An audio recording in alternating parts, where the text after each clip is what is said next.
معجزہ سرخ اناری کامدار عروسی لہنگے میں پور سجی اب شفا کے کمرے میں بیڈ پر بیٹھی پوری طرح لرز رہی تھی۔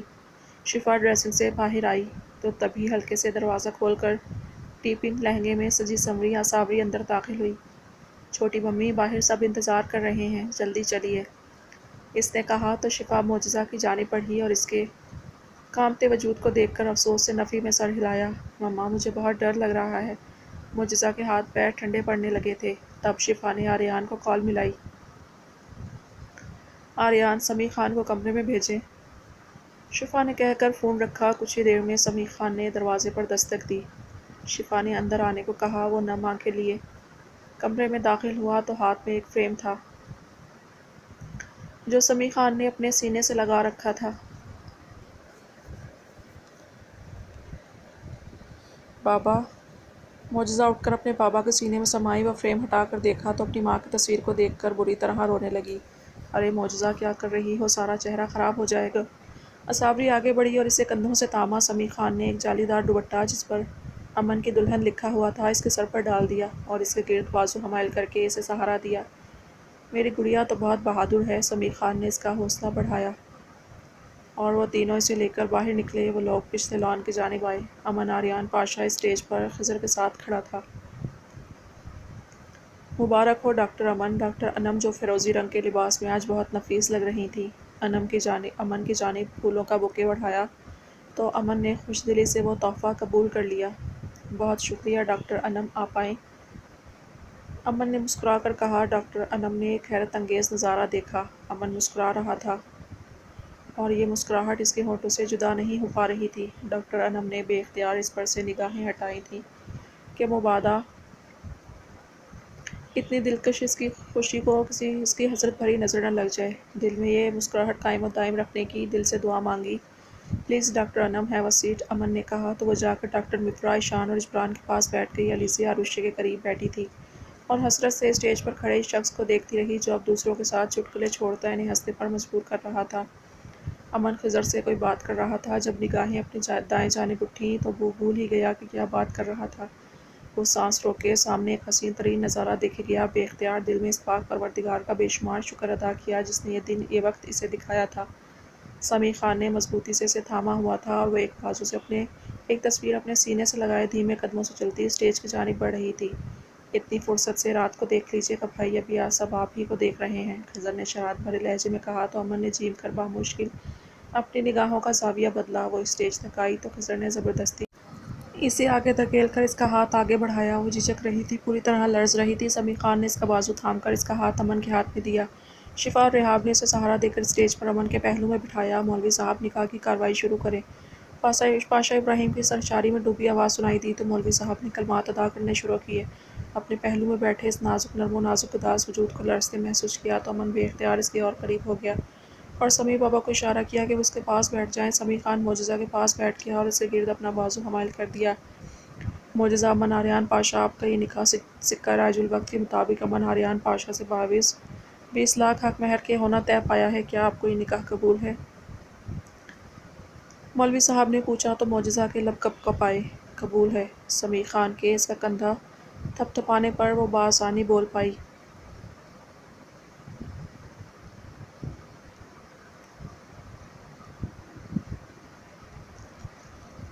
ایجاب و قبول کا مرحلہ طے پایا تو مبارکباد کا شور بلند ہو گیا۔ امن کے چہرے پر ایک آسودگی بھری مسکراہٹ تھی، اتنی خوشی، اتنا سکون جو کہ رگوں میں اترتا محسوس ہو رہا تھا۔ آج تو سمیع خان بھی نم آنکھوں کے ساتھ گہرا مسکرا رہا تھا۔ شاندار ڈنر کے بعد تمام بڑے مرد حضرات اٹھ کر اندر لاؤنج میں جا چکے تھے۔ اب میوزک سسٹم آن تھا اور سب کچھ ہلکا پھلکا کر کے اپنی خوشی کا اظہار کر رہے تھے۔ اگر ان سب میں کوئی اداس تھا تو وہ اصحاب شاہ تھی جس کا انتظار ہی رہا۔ جب سے سنا تھا کہ وہ یہاں ہے ہی نہیں بلکہ کسی ضروری کام سے کراچی گیا ہوا ہے، رگ و جان میں عجیب سی بے سکونی تھی۔ ایک ہوٹنگ بھرا ہنگامہ تو تب مچا جب شفا اور آریان اپنی جگہ سے اٹھے اور اسٹیج کے سامنے بنی جگہ پر نور جہاں کے گانے پر ہلکے پھلکے ڈانس اسٹیپس کرنے لگے۔ راتاں نوں جدوں نیند نہ آوے، بدن نشیلا ٹُٹے، ہائے پھر عشق دی تاڑی وجدی ہے۔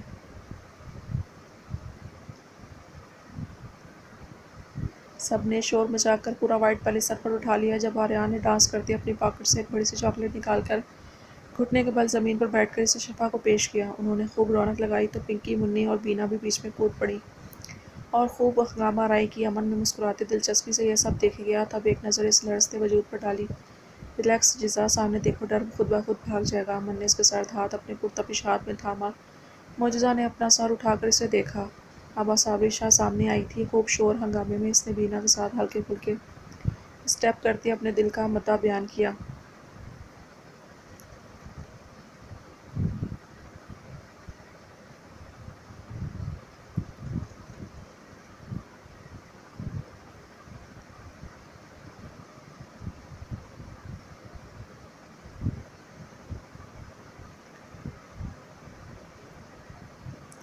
گانے کے ہر بول پر ہوٹنگ ہوئی تھی۔ اصابری لال ٹماٹر ہوئی، مسکراتی رواحہ کے پہلو میں جا چھپی تھی۔ بعد میں بھی انہوں نے خوب ادھم چوکڑی مچائی۔ یہ بھابھی اتنی اداس کیوں ہیں؟ خضر نے بینا کے کان میں سرگوشی کی۔ اس ہرے راکشس کی وجہ سے سمپل۔ بینا نے اصابری کی اداس آنکھیں دیکھیں۔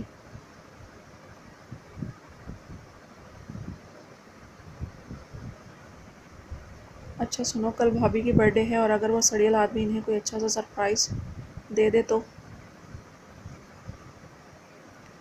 بھابھی کی ساری اداسی دور ہو جائے۔ میں نے دن میں بھی بھابھی کی اداسی نوٹ کر کے انہیں کال کی تھی۔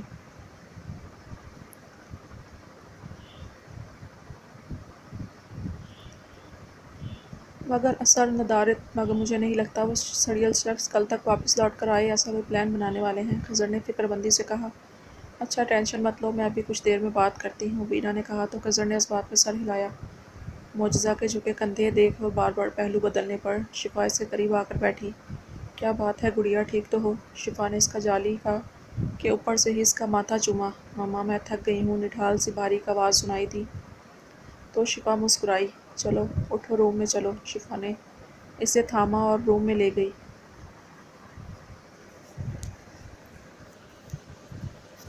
وہ لوگ کافی دیر تک یہ ہنگامہ آرائی کرتے رہے تھے۔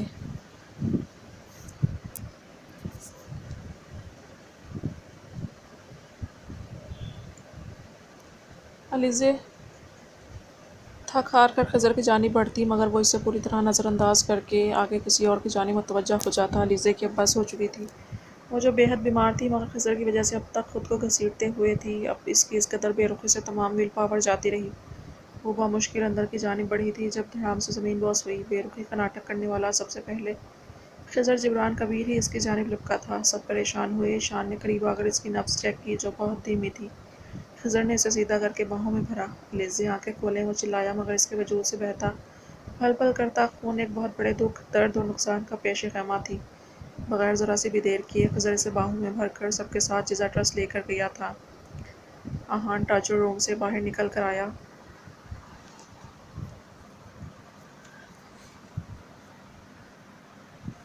نے اتنی ادھڑی ہوئی لاشیں دیکھی تھی کہ غم و غصے سے وہ پاگل ہونے کو تھا، مگر پھر بینا کی کال آ گئی تھی جو کہ سنی تو اس نے تحمل سے تھی مگر طیش و اشتعال سے اس کا برا حال تھا۔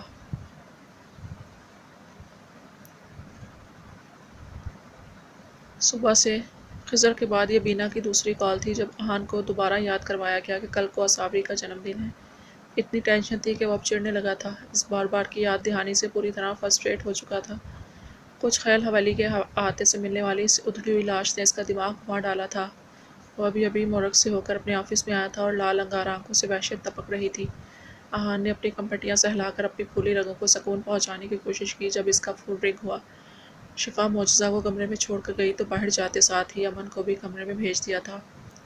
وہ شکرانے کے نوافل ادا کر کے اب قدم قدم چلتا دھڑکتے دل کے ساتھ اپنے روم کی جانب بڑھا۔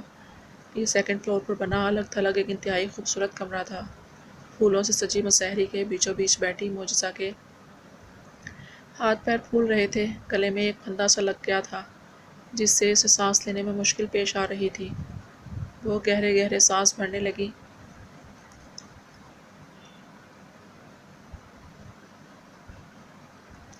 جب مخصوص آہٹ کے بعد وہ کمرے میں داخل ہو کر ڈور لاک کر گیا تو معجزہ کے رہے سہے اوسان بھی خطا ہو گئے۔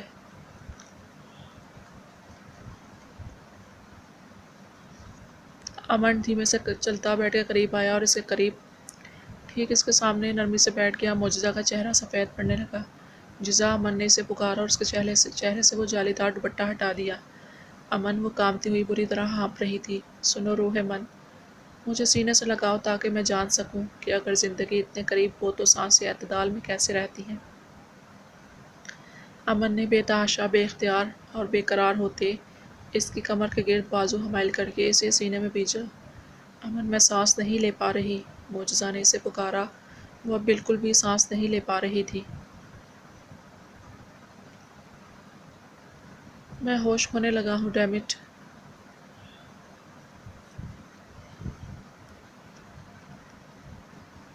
امن نے اس کی گردن میں چہرہ چھپایا تو وہ بے بسی کے احساس سے پھوٹ پھوٹ کر رو دی۔ امن پوری طرح چونکا تھا، تب اس کا چہرہ تھام کر اپنے روبرو کیا۔ کیا ہوا جزا؟ اٹس اوکے، کچھ نہیں ہو رہا۔ اسٹاپ کرائنگ، پلیز رونا بند کرو، ٹیک اے بریتھ۔ امن اس کو سانس نہ لیتے دیکھ اب خود بھی گھبرایا تھا اور اس کی پیٹھ رب کرنے لگا۔ وہ سانس لینے کی کوشش کرتی رہی۔ سو سوری جزا، آئی ایم سو سوری، کچھ نہیں ہو رہا، مجھے تمہیں اس طرح چھو کر خوفزدہ نہیں کرنا چاہیے تھا۔ ریلیکس، سانس لو۔ امن نے اسے بے حد نرمی سے تھاما۔ امن، وہ بہت زیادہ خوفزدہ تھی، تبھی بہت جلد اس کی باہوں میں جھول گئی۔ معجزہ، امن بھوکلایا اور اسے اٹھا کر بیڈ پر لٹایا۔ اس کی نبض چیک کی جو کہ بہت دھیمی تھی۔ وہ تیزی سے الماری سے اپنا میڈیکل باکس اٹھا کر لایا تھا۔ اس کا مکمل چیک اپ کیا تو معلوم ہوا پینک اٹیک تھا یا بی پی خطرناک حد تک لو ہو چکا تھا۔ امن نے اسے پرسکون ہونے کا انجیکشن لگایا۔ جب اس کے دل کی دھڑکن نارمل ہوئی تو امن نے سکون کا سانس لیا اور اس کے قریب نیم دراز ہو کر اسے باہوں میں بھر لیا۔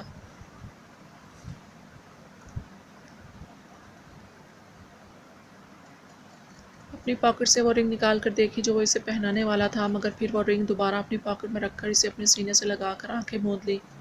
یہ اس سے اگلے دن کی بات تھی۔ اصابری کی طبیعت صبح سے ہی بوجھل سی تھی، مگر اب ٹمپریچر بڑھنے لگا تھا۔ ایشان، جبران، عروشے ہاسپٹل علیزے کے پاس تھے۔ رواحہ پریشان حال سی اصابری کے سرہانے بیٹھی۔ اس کا سر دبا رہی تھی، جس کا لمحہ بلمحہ چہرہ بخار کی حدت سے سرخ ہوا جا رہا تھا۔ میری بچی، تمہاری طبیعت تو اور زیادہ خراب ہوئی جا رہی ہے۔ میں نے خضر کو بول دیا ہے مما، وہ مجھے ہاسپٹل لے جا رہا ہے۔ اصابری نے نقاہت بھرے لہجے میں کہا۔ اچھا تو پھر فون کر کے اپنے سڑیل کو بھی بتا دو کہ تم ہاسپٹل جا رہی ہو۔ یاد نہیں پچھلی مرتبہ بغیر بتائے گھر سے نکلنے پر کتنا وبال مچایا تھا؟ رواحہ نے کہتے اپنا فون اٹھایا۔ مما، آپ مجھے کال ملا کر دیں۔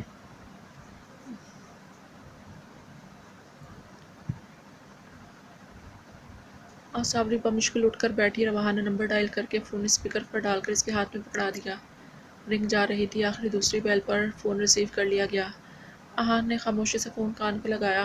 احان، میں نے بتانے کے لیے فون کیا تھا کہ میری وٹ دی ہیل اصابری شاہ، تمہاری کیا تمہاری؟ احان پھٹ پڑا۔ لاکھوں لوگ کل پیدا ہوئے ہوں گے، اگر ان میں سے ایک تمہاری برتھ ڈے بھی کل ہے تو مجھے بتاؤ اس میں انوکھا کیا ہے آخر؟ کیوں سب نے تمہاری برتھ ڈے لے کر اتنا وبال مچا رکھا ہے آخر؟ بتاؤ مجھے۔ دوسری جانب سے احان دھاڑ اٹھا۔ رواحہ نے شاکڈ اسٹیٹ میں اصابری کا پیلا پڑتا چہرہ اور آنسو بھری سرخ آنکھیں دیکھی۔ اصابری نے خاموشی سے فون کاٹ کر رواحہ کو فون پکڑا دیا تھا۔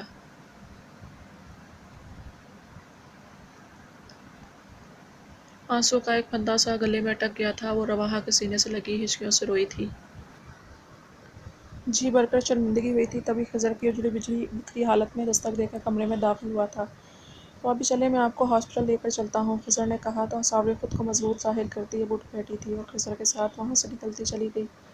اس کے جانے کے بعد رواحہ نے دوبارہ احان کو کال ملائی تھی۔ احان نے اسے گرانٹ تو دیا، مگر اب اپنے اتنے بھیانک رویے کا خیال آتے ہی بری طرح بے چین ہوا۔ جذبات کی رو میں بہہ کر یہ کیا کر دیا تھا؟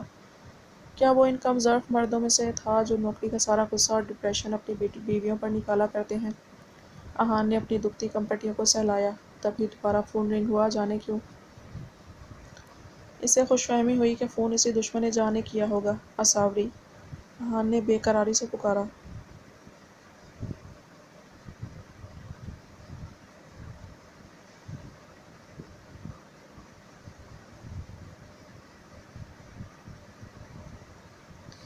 وہ اپنی برتھ ڈے وش کروانے کے لیے نہیں مری جا رہی تھی احان، اس نے کہنا تھا کہ میری طبیعت بہت خراب ہے، صبح سے بخار میں پھنک رہی ہے۔ وہ ہاسپٹل جانے کے لیے بتانے والی تھی۔ اب خود سوچو تم نے کتنا شرمناک فعل سر انجام دیا ہے۔ مجھے افسوس ہو رہا ہے اپنی تربیت پر۔ رواحہ نے کہہ کر فون کھڑاک سے بند کر دیا۔ احان کا دل کیا خود کو یا کم از کم اپنے اس گرم دماغ کو آگ لگا دے۔ وہ جو رات واپس آ چکا تھا اب فوراً سے پہلے گھر کے لیے نکلا تھا۔ راستے میں بار بار آصابی اور اپنی ماں کا نمبر ڈائل کرتا رہا مگر دونوں نمبر آف ہو چکے تھے۔ اپنے ڈیڈ کو کال ملائی تو ڈیڈ سے بھی خود عزت افزائی کروا چکا تھا۔ وہ مزید تڑپا اور طوفان میل کی رفتار سے پیلس پہنچا تھا۔ پیلس پہنچ کر چپا چپا چھان مارا مگر وہ لوگ کہیں پر بھی نہیں تھے۔ احان نے اپنے بال مٹھیوں میں بھرے تھے اور خود کو ریلیکس کرنے کی کوشش کی۔ وہ پورے پیلس میں کہیں بھی نہیں تھی اور احان کا دل اب بیٹھا جا رہا تھا۔ وہ اپنی ماں کے کمرے میں آیا جہاں ماہر خان الماری میں سر دیے جانے کیا تلاش کر رہا تھا۔ احان نے اس کا سرد و سپاٹ چہرہ دیکھا۔ جاؤ برخودار جا کر اپنی ڈیوٹی سنبھالو، اپنا کام کرو، یہ گھر گرہستی کے چکروں میں پڑنے کی تمہیں ضرورت نہیں ہے۔ ماما کا اس بچی کو بھی ذلیل کر رکھا ہے۔ تمہاری ماں جو بھی کر رہی ہے ایکچولی تم اس سے زیادہ ڈیزرو کرتے ہو۔ جاؤ میرا دماغ مت کھاؤ، اپنی ڈیوٹی سنبھالو جا کر۔ ماہر خان نے بیٹے کے خوب لبدے لیے کہ وہ بلبلا اٹھا۔ ڈیڈ پلیز، احان نے ان سے التجا کی مگر وہ بنا کچھ کہے ماتھے پر بل ڈالے کمرے سے باہر نکل گیا۔ آصافی please don't do this to me. احان بے قرار سا کمرے سے تیزی سے باہر نکلا تھا۔ جیسا ٹرسٹ کے سفید بڑے سے کمرے میں علیزے کی آنکھ کھلی تو اندازہ ہوا کہ اپنی کوکھ اپنے ہاتھوں سے اجاڑ کر زندگی کا بہت بڑا خسارہ کا سودا کر بیٹھی ہے۔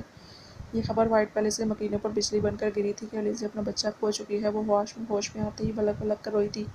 میڈیسن کے کافی زیادہ سائیڈ ایفیکٹ سامنے آئے تھے اس لیے اس میڈیسن کو ریجیکٹ کر دیا گیا تھا مگر تب تک علیزے کی زندگی پوری طرح متاثر ہو چکی تھی۔ اسے ہوش میں ان کے بعد صرف باپ کی شکل نظر آئی تھی، اپنی ماں، اور اس کو دیکھنے کی تڑپ رہی تھی اور بار بار انہیں پکار رہی تھی۔ ایشان نہیں اس کے پاس موجود تھا اور کسی ہارے ہوئے جواری کی طرح ہاسپٹل کے اس کے بیڈ پر علیزے کے سرہانے بیٹھا تھا۔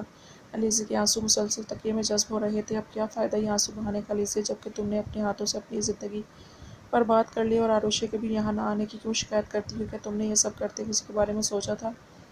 اب ہم تمہارے بارے میں سوچتے پھریں، ایشان نے کرب سے کہتے اپنے لب بھینچے۔ علیزے کے رونے میں شدت آ گئی۔ پاپا ایک مرتبہ، صرف ایک مرتبہ اسے بولیں، آ کر میری بات سن لیں۔ وہ تو جانے کب سے مجھ سے محبت کرتا ہے نا، تو کیا اس کی محبت اتنی کم ظرف اور بے حس ہے کہ وہ مجھے کچھ کہنے کا ایک موقع بھی نہیں دینا چاہتا؟ علیزے نے ہچکیوں کے دوران ایشان کے بازو کو جھنجھوڑا۔ ایشان نے زخمی نگاہ اس کے بیمار وجود پر ڈالی۔ ہلدی کی طرح پیلی پڑتی رنگت، آنکھوں کے ارد گرد سیاہ ہلکے کمزور وجود اور جسم پر صرف سیاہ انفیکشن کے نشان۔ علیزے، وہ آج بیلجیم واپس لوٹ رہا ہے، ایشان نے سپاٹ لہجے میں کہتے علیزے پر بم پھوڑا۔ علیزے نے بے یقینی سے پھٹی پھٹی بھیگی نگاہوں سے اپنے ڈیڈ کو دیکھا، جیسے یقین کرنا چاہتی ہو کہ آیا یہ جو سنا ہے وہ سچ ہے، جو اسے سمجھ آیا ہے، جو اس کی سانسوں سے بھی زیادہ قریب اس کی قربت چاہتا تھا، اس کا عادی تھا، یوں اسے نیم جان ایسی حالت میں چھوڑ کر کیسے جا سکتا تھا؟ علیزے نے بے یقینی سے ٹفی میں سر ہلایا۔ ایشان نے اس کی فائل چیک کی، تب ہلکی سی دستک دے کر کوئی اندر داخل ہوا تھا۔ علیزے نے تڑپ کر دروازے کی جانب دیکھا تو دنگ رہ گئی تھی۔ وہ سفری بیگ کندھے پر ڈالے اجڑی بکھری حالت متوجہ سے حلیے میں بیڈ کی جانب بڑھ رہا تھا، لال انگارہ آنکھیں اور چہرے پر بے تاثر اور سرد و سپاٹ۔ علیزے اپنی جگہ ساخت ہو گئی تھی۔ خضر نے اس کی آنکھوں میں دیکھا اور اس وقت ان کی آنکھوں کا سرد تاثر اتنا جان لیوا تھا کہ علیزے بلبلا اٹھی۔ میں جا رہا ہوں علیزے، ایشان کبیر آپ کو بقول آپ کے تمام فرائض، تمام ذمہ داریوں، میری سو کالڈ محبت کی بوجھ سے آزاد کرتا ہوں۔ میں خضر جبران کبیر ابراہیم بقائمی ہوش و حواس میں۔ آپ کو خضر کو بیچ میں رک جانا پڑا جب علیزے نے شہادت کی انگلی سے اسے رک جانے کا اشارہ کیا۔ وہ بمشکل اٹھ کر بیٹھی، ہاتھ سے ڈرپ کی سوئی کھینچ کر دور پھینکی۔ علیزے، ایشان چلایا، ڈیڈ پلیز۔ وہ اتنی زور سے چلائی اور اتنے میں ہی ہانپ گئی مگر لڑکھڑاتی 3 قدم چل کر اس تک ضرور پہنچی تھی اور اسے ایک زوردار تھپڑ مارا تھا، ایک زناٹے دار تھپڑ خضر کی گال پر رسید ہوا تھا۔ خضر نے اپنی آنکھیں بند کر کے اپنے بے نشاں آنسو اپنے دل پر گرتے محسوس کیے، تب وہ بے بسی کی انتہا پر پہنچ دی، لڑکھڑا کر اس کے سینے سے لگی، پھوٹ پھوٹ کر رو دی تھی۔ I'm sorry Khizar, I'm sorry, ایسی حالت میں مجھے چھوڑ کر مت جاؤ خضر، میں مر جاؤں گی، میں ٹوٹ گئی ہوں، بکھر گئی ہوں، تم نے مجھے سہارا نہ دیا تو میں مر جاؤں گی، تمہاری محبت کا واسطہ Khizar, save me please, hold me please. اس کی شرٹ بھگوتی اپنا غم غلط کر رہی تھی۔ خضر کی برداشت کی ہر حد پار ہوئی تھی، تب اس نے اسے بازوں سے جکڑ کر اپنے روبرو کیا۔ آپ جانتی ہیں علیزے، آپ نے مجھ سے کیا چھینا ہے؟ آپ نے اپنے وجود میں سے میری محبت کی نشانی نوچ کر پھینک دی ہے، تو کس سہارے کی بات کر رہی ہیں آپ؟ کون سی محبت علیزے، مجھے بتائیں کون سی محبت؟ وہ چلایا تھا۔ ایشان تڑپ کر علیزے کی جانب بڑھا اور اس سے پہلے وہ سب برداشت نہ کر پاتی مر جاتی، ایشان نے اسے بے ہوشی کا انجیکشن دے دیا تھا۔ خضر نے سرخ بھیگی نگاہوں سے ایشان کی جانب دیکھا، جنہوں نے نگاہیں چراتے اپنی بیٹی کا کمزور وجود اپنے بازو میں بھر لیا تھا اور اسے لا کر بیڈ پر لٹایا۔ تم اسے سزا دینے کے مجاز ہو خضر، لیکن بس اتنی التجا ہے، اسے صرف سزا دینا مگر اس سے دور جا کر میری بیٹی سے اسے سانسیں مت چھین لینا۔ ایشان نے دھیمے لہجے میں لب کاٹتے ہوئے کہا۔ خضر اپنی بھیگی پلکیں صاف کرتا وہاں سے نکلتا چلا گیا۔ فلزا واپس آؤ، ساحر چلایا تھا مگر وہ اندھا دھند بھاگے جا رہی تھی۔ ناروا رستوں سے پتہ نشان نہ منزل کا کوئی سراغ، کوئی گھنے جنگل، کیڑے مکوڑوں جانوروں سے بری طرح خوفزدہ بھی تھی۔ اونچے نیچے بھری مٹی سے ڈھٹے راستے۔ وہ تیزی سے بھاگ رہی تھی مگر بہت جلد ساحر نے اسے جا لیا۔ وہ بھاگتے ہوئے اس کا بازو پکڑ کر اپنی جانب کھینچنے ہی والا تھا جب بھری مٹی کی اونچائی سے وہ کئی فٹ نیچے واٹر فال کے پانی پر گرے اور پانی کے ساتھ بہتے ہوئے نیچے گرنے لگے۔